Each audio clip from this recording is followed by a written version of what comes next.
Okay, this one just got a laugh immediately.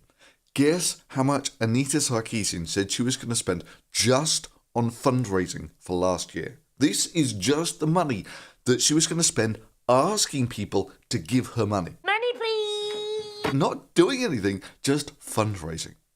$40,000.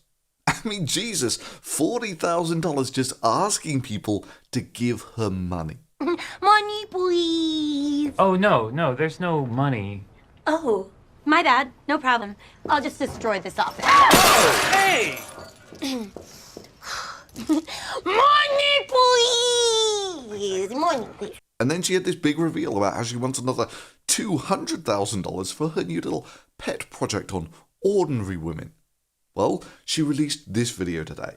And what do you know? It's almost all been done already. All the costumes have been made. The scripts have been written. All the hair and makeup's been done. The filming's been done. Leading to the question, why, if it's almost all been done already, are you asking for $200,000 to make it? But if you really want a good laugh, you should see how a feminist spends other feminists' money. I mean, you should really watch their behind-the-scenes video. I mean, really, who needs a historian or an expert of any sort to do a series on women in history when you can have the opinions of a costume designer and a hairdresser? Like, she described it, and instantly I was like, yes, I want to be part of this, for sure. Taking a piece of history and translating it into modern day, instead of looking at Anita as my client, it's like I've got 5 different clients for today. So it was like delving into each one of their personalities and their personal styles in that time period.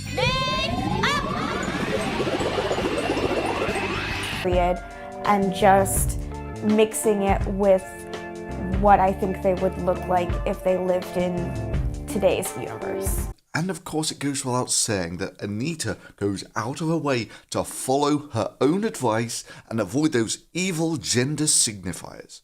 One repercussion of constantly relying on feminizing signifiers for character design is that it tends to reinforce a strict binary form of gender expression. The gender binary is an entirely artificial and socially constructed division of male and female into 2 distinctly separate and opposing classes of human being.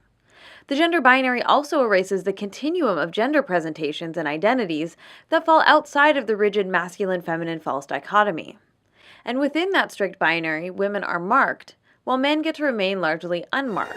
And to make sure that her arse was de-emphasized. Because, you know, she wouldn't want to encourage the objectification of women. Rather, the solution is to de-emphasize the rear ends of female characters, so that players are encouraged not to ogle and objectify these women. I mean, hell, if you don't de-emphasize a woman's arse, you're basically promoting rape culture.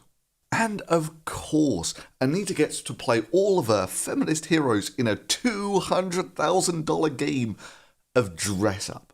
And so just the outfits are cool and they're fun, and it's been really nice to be able to have different outfits that tell a story. And welcome to the social justice warriors diversity in feminism with its entirely white cast. And for those who are holding out any hope for their writer, yeah, of course, who else would you look for if you want someone to write scripts on women in history than someone with experience in writing on comic books and gaming websites? Oh, sorry, I didn't want to mislead you there. Gamma-rate comic book websites and failed gaming websites devoted to women and marginalized people. Seriously, I checked out her last articles on these websites. Ghost town. But she's written pieces for the New York Times, right? Well, actually, it was her one and only piece for the New York Times. And guess what? It was about how great Zoe Quinn was and how evil Gamergate was. In fact, the one thing that writer is probably most famous for is being offended by a rape scene in Game of Thrones. I mean, sure, the incest didn't bother her, or the poisonings, the random murders, the people being killed with molten gold, the torture, castration, pregnant women being stabbed in the womb, beheadings, skull-crushing, eye-gouging, kids being pushed out of windows, and Sean Bean dying again. Nah, none of that bothered her at all. But a rape scene?